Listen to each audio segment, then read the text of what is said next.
Right, in this video we're going to go through the top 5 books that we recommend for all aspiring entrepreneurs. Let's go. Mold. So book number 1 is Rich Dad Poor Dad by Robert Kiyosaki. That is one of the best business books written of all time. It literally, so many people have read it and got so much success off the back of it. And it literally just changes the way you think about money and the way you think about working for money. It teaches you about making your money work for you, the difference between a rich person's mindset and a poor person's mindset and how they think about money. It's literally one of the best books I've ever read, and it literally just changed the way I think about money. So it talks about acquiring assets that pay you instead of going to a job and trading your time for money. So for example, you invest in a business or you invest in something that will make money. Another thing it teaches you about is financial literacy, so the difference between an asset and a liability. So most people think that buying a house is an asset, but the definition of an asset is something that you buy and it pays you every month. When you buy a house, it doesn't pay you every month, you have to pay for it every month. So if you bought a house to rent out to somebody, the tenant will be paying off the mortgage, and that is an asset because you are not paying for it, it's paying you. Yeah, buying a house for you to live in is not a good asset because it's not paying you each month. Exactly. So it talks about your financial IQ, so about like accounting, the accounting side of money. So it teaches you how to understand the numbers when investing. It also tells you how to use money to make money, so like understanding the markets. As well, it teaches you about the laws, so understanding tax and how to keep more of your own money. Because that's what the rich do really, they don't pay tax, they avoid paying tax at all costs. As long as it's within the law, that's how they end up with more money than poor people. So it's very good, but I definitely recommend reading that even before starting a business. If you're running a business right now, just read that book. If you've already read it, just read it again. Yeah, it's a sick book. But yeah, links will be in the description for that one. So let's move on. So the next book we recommend is Sell or Be Sold by Grant Cardone. So it says, Sell or Be Sold, how to get your way in business and in life. So the book starts by explaining that everything in life is a sale and commission isn't always in the form of money. So let's say you're in a job and you're looking to get promotion and you're looking to be promoted to the manager. Even though your position is not about sales, you are going to have to sell yourself to your boss so that you can get the role that you want. Say for example, if someone's selling you a house, they're selling you, but you need to sell yourself to the bank so you can get the right mortgage. You need to sell yourself to the seller to make sure that you can, say for example, you put a low offer and they've got a couple other offers. You've got to sell yourself to just buy the house. Or children, for example, they're the best salespeople. They don't care about objections. They will just keep overcoming objections. So say for example, if a little kid sees something in the shop and say, I want that sweet, and then you say no, and you're like, I want that sweet, I want that sweet. No. That's like your customers telling you no when you're trying to sell them something. But the kid just keeps going until it gets what it wants. Another example is if you're looking to get a missus, or if you're a girl and you're looking to get a boyfriend that you fancy, you're going to have to sell yourself, not sell yourself like that, but you're going to have to sell yourself to them to make them want to like you and make them want to be with you. So sales is in everything in life. It's not always about telesales or a job position. It's every aspect of life. So yeah, when I was working in sales, I was working in life insurance at the time, and I really wanted to improve at sales.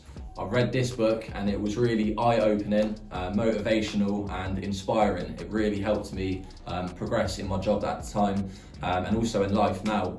Again, sales is in every aspect of life, and I definitely recommend reading this book. Right, book number 3, I'd say is Richest Man in Babylon. I don't have it here, I lent it out to one of my friends. I think Ben Moore's got it, so... Yeah, where you at, Ben Moore? Yeah, or maybe it's you, Michael, I don't know. But somebody's got my book. But anyway. Drop it in the comments if you got it. I'm sure that's going to be a load of comments. Yeah, so that book is a very simple book, and it's very easy read. It has not many pages or anything, it's just a small book. And it's based in like ancient times, and it's talking about how to get rich and financially very well off. in them times, and it's mad how it's pretty much just the same thing for the past thousands of years. You just got to do the same thing. So yeah, it tells it like a story, like ancient story times. It's about a slave. When you was in school and they would tell you like a nursery story, and then they'll give you the moral at the end of the story. And then that's how you sort of remember it, instead of just getting told the lesson. You sort of just remember what, like the boy who cried wolf. You just always remember what the moral of the story is. It's a bit like that. It's easy to learn things from it.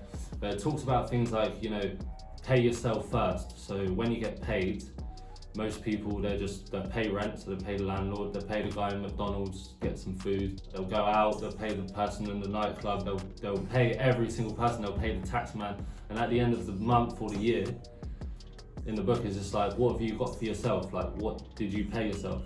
You paid yourself nothing. So you paid all these people, you haven't even saved a penny out of it.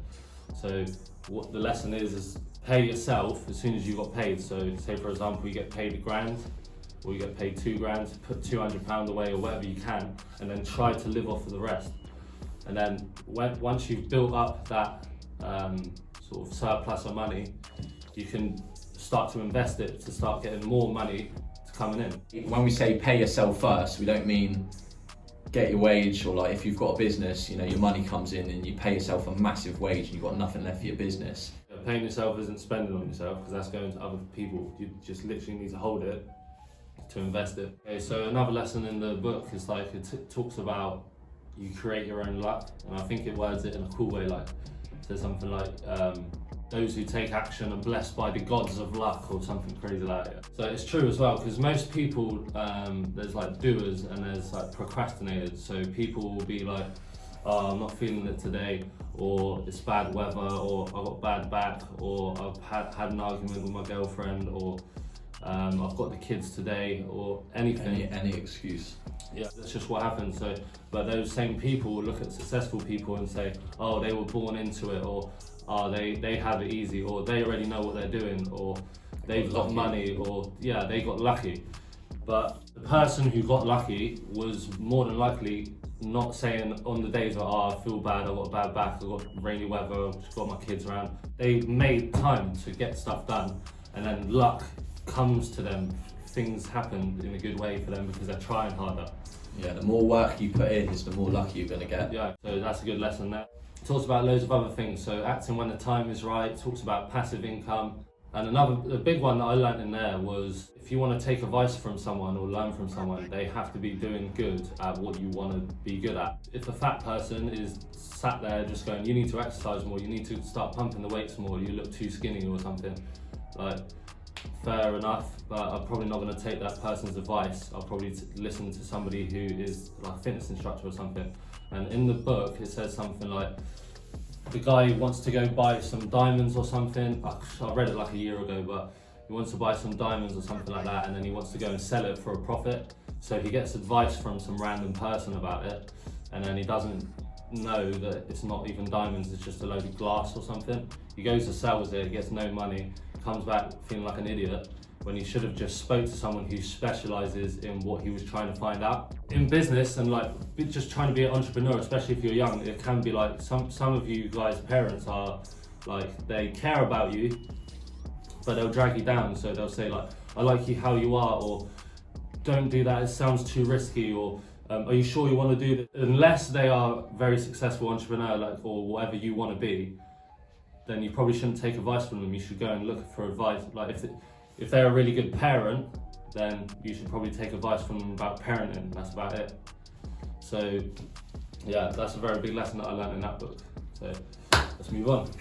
Book number 4 is the emyth. Definitely read this before starting any business. It's why most small businesses fail and what to do about it. So the myth that most people who start a small business are entrepreneurs, and the fatal assumption that an individual who understands the technical work of a business can successfully run a business that does technical work. This book explains why most businesses fail. I think the numbers are 50% of businesses don't make it past the first 2 years, 80% of businesses don't make it past the first 5 years, and then there's only 6% left after the first 10 years of the business being opened. It teaches how great technical skilled people may not be great at running a business. So if you know how to make a really good coffee and everyone loves the coffee that you make, you're the person who walks around the office going T's and C's anyone, and you make really good coffees, and then everyone's saying that you should start a business doing it, your first cafe is likely to fail.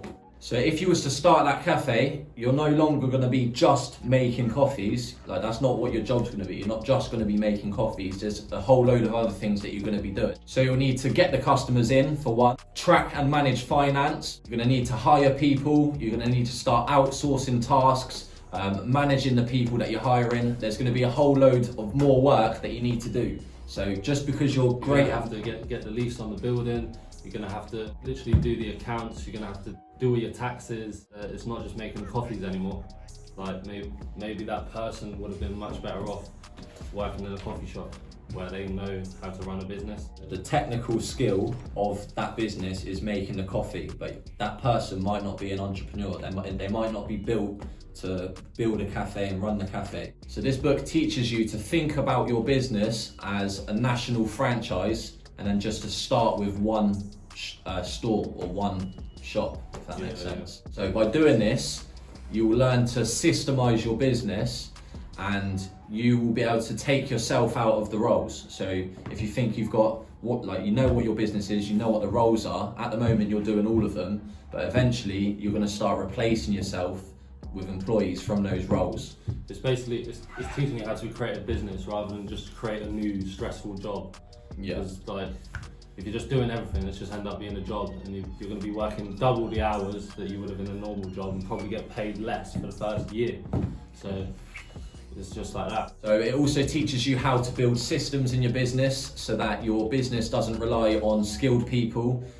Just any person could come into your business. You give them what the job is that they need to do, and anyone can do it. So it goes into detail about the McDonald's example, how McDonald's has, it doesn't matter what shop you go to, what country you're in, it's always the same. So they get given a manual, this is how you cook the burger, and any person can walk into McDonald's and they'll know how to do everything. Okay, pour this amount of fries into thing, dip it into the oil. Do it for 2 minutes. 2 minutes, Yeah. and then take out, leave it for a second, shake the salt on it, put this much salt on it, put it in the bag. No, they're making so much money, and it's just because they could just get anyone to do the job. If someone literally knew how to make all the McDonald's burgers and everything, and no one else did, that person's wage would go up. But because he's the only one who knows how to do it, but they broke it down so simple so anyone can do it. Yeah, so that's really how you systemize a business. So with McDonald's, they can bring in ordinary people and still produce extraordinary results, I think is what it says in this book. What this book also says is that you want your employees to run the system, and then your system to run the business. So it's not you anymore, it's the system that is running the business, and your employees are just making the system work.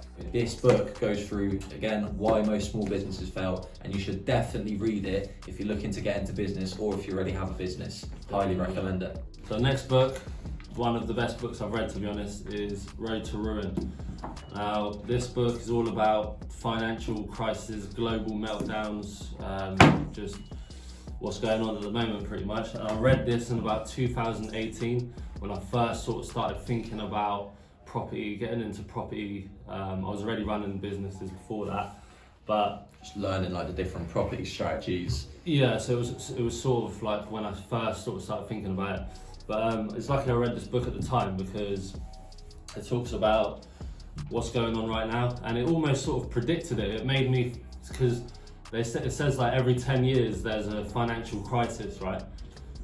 And the last one was in 2008. I knew that there was going to be a big crash, and I didn't know when or how, or I just knew it was coming. So there was two things of rent to rent that I wanted to get into: rent to rent HMO, rent to rent service accommodation. And I specifically chose HMO because of this book. Because it says, you know, things like when no one's got money, the money's dried up, there's a big global meltdown, then people are traveling less, there's going to be less Airbnb customers. Yeah, less demand. There's going to be less jobs, there's companies closing down, so there's going to be less jobs. So that means less contractors, less things like that. And with HMOs, it's the cheapest way to live. You're just paying for a room, it's cheaper than a studio. So when times are hard and people have got less money, it's more affordable to live in a HMO. So literally, I read this book and it like sort of chose my route. He was mainly looking at rent to rent service accommodation, and if he didn't read that book, we would have probably got into that and who knows what our situation would have been like now. We might be in a sticky situation. So this book is very hard to read, especially if you're like me and not very good at reading, but I just keep reading it until I understood it, and I've just kept reading it. I love the author's very smart, he's a fucking genius. Like, he's got another book now called The Aftermath, which I'm going to read that, or Aftermath, or whatever. And that's talking about what happens after the meltdown and the global crises and stuff. And he's got another book that I think he's writing now, or it might have just come out, called The Raven or Ravens. And he's written that with Robert Kiyosaki. And ravens are sort of known for like knowing when death is coming, knowing when something bad is coming. So sounds interesting. I want to definitely read that. So in this book, it's pretty much doom and gloom. You pretty much it's just going to make you worry and fearful of what's going to happen, to be honest, because it's talking the truth. But it shows you sort of near the end what you can do to protect yourself in these sorts of times. So it talks about a family, an Italian family that's been around for like 400 years, and they've stayed like very wealthy for those 400 years. So if you think about this financial crash and like every 10 years, imagine what happens every 400 years. There's going to be wars, there's going to be like complete takeovers of other civilizations, there's going to be like bank crashes, there's going to be all types of problems, and they manage to hold their wealth. So I It's going to be an alien apocalypse. Yeah, there's like a bit of an alien apocalypse. But yeah, like, so with this book, it's just sick. So I've got another one of his books here, The Big Drop, How to Grow Your Wealth During the Coming Collapse. So there's like, We'll talk about that one in the next book video though, so make sure you subscribe for that one. Yeah, I won't tell you what the Italian family did, because you need to read the book. Like, you need to fully understand why he's talking about that. So buy this book, Road to Ruin. Slam it again. Slam. So that's our top 5 books that you should read if you're an inspiring entrepreneur. I can't say the word properly still, but yeah, those are our 5 books for now. There's going to be more, so make sure you subscribe for the next ones. Yeah, like the past 3 years, I've read so many sick books that have changed my mindset, literally changed everything about me. So we're going to make more videos about that if that's what you want to see. Yeah, so make sure you subscribe, drop the comments as usual. Also, recommend us some books as well. Drop in the comments what books you recommend us to read. And then maybe we'll do another video in the future reviewing those ones. But I need some new books to read, so recommend the best books that you've read. Recommend books that you think change your life, good for sales, marketing, business, or interested in all that sort of stuff, economy, even maybe politics a little bit if it helps my business. So drop the comments. Smash the likes and the subscribe, and we'll see you on the next one.